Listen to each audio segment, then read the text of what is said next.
तो फिर जाहिर सी बात है कि अगले चुनाव तक भी पवन सिंह जो है वो बीजेपी को ज्वाइन दोबारा से करना भी चाहे तो नहीं कर पाएंगे। भोजपुरी इंडस्ट्री और लोकसभा चुनाव का जो नाता है वो सबसे ज़्यादा गहरा बन चुका है।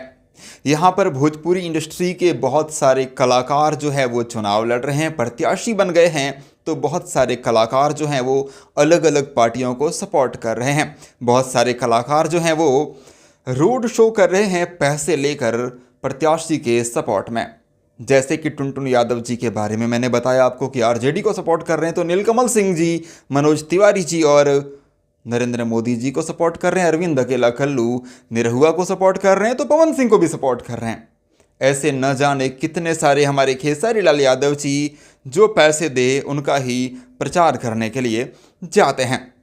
अब खबर आई है पवन सिंह को लेके। पवन सिंह काराकाट से निर्दलीय उम्मीदवार हैं, लोकसभा चुनाव लड़ रहे हैं, लेकिन साथ ही साथ वो बीजेपी के मेंबर भी थे लंबे समय से, और बीजेपी ने निष्कासित भी नहीं किया था और ना ही पवन सिंह ने त्यागपत्र दिया था बीजेपी से। लेकिन एनडीए के प्रत्याशी उपेंद्र कुशवाहा के खिलाफ ही पवन सिंह काराकाट से चुनाव लड़ रहे हैं। अब होना क्या था, बीजेपी ने कर दिया कार्रवाई और बीजेपी ने कर दिया है पवन सिंह को बीजेपी से निष्कासित, यानी कि अब पवन सिंह बीजेपी के मेंबर नहीं रहे। देखिए यहाँ पर एबीपी न्यूज़ ने जो है वो पोस्ट करके जानकारी दिया है कि बीजेपी प्रदेश मुख्यालय प्रभारी अरविंद शर्मा ने जो है वो चिट्ठी जारी करके पवन सिंह को कहा है कि लोकसभा चुनाव में आप एनडीए के अधिकृत प्रत्याशी के खिलाफ जो है वो चुनाव लड़ रहे हैं। आपका यह कार्य दल विरोधी है। यानी कि पवन सिंह जो काम कर रहे हैं, यानी कि एनडीए के ही एक प्रत्याशी के खिलाफ जो है आप चुनाव लड़ रहे हैं काराकाट में, ये दल विरोधी है और इसीलिए हम आपको जो है बीजेपी पार्टी से निष्कासित करते हैं।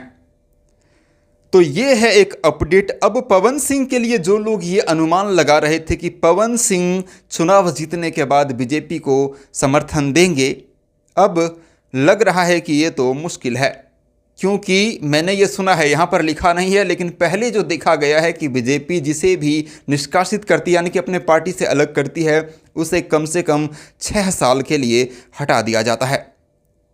अब पवन सिंह के बारे में यहाँ पर ऐसा कुछ लिखा नहीं है कि 6 साल के लिए जो है वो पवन सिंह को निष्कासित किया गया है। मुझे इसके बारे में ज़्यादा जानकारी भी नहीं है, लेकिन अगर ऐसा हुआ कि 6 वर्षों के लिए पवन सिंह को बीजेपी से निकाल दिया गया हो, तो फिर जाहिर सी बात है कि अगले चुनाव तक भी पवन सिंह जो है वो बीजेपी को ज्वाइन दोबारा से करना भी चाहे तो नहीं कर पाएंगे। तो ये है एक अपडेट, एक जानकारी लगा मुझे आप लोगों के साथ में शेयर करना ही चाहिए। आप लोग क्या कहना चाहेंगे इस पे कमेंट बॉक्स में कमेंट करके कह सकते हैं। मैं महेश पांडे, आप लोग देख रहे थे भोजीवुड एंटरटेनमेंट। Thank you.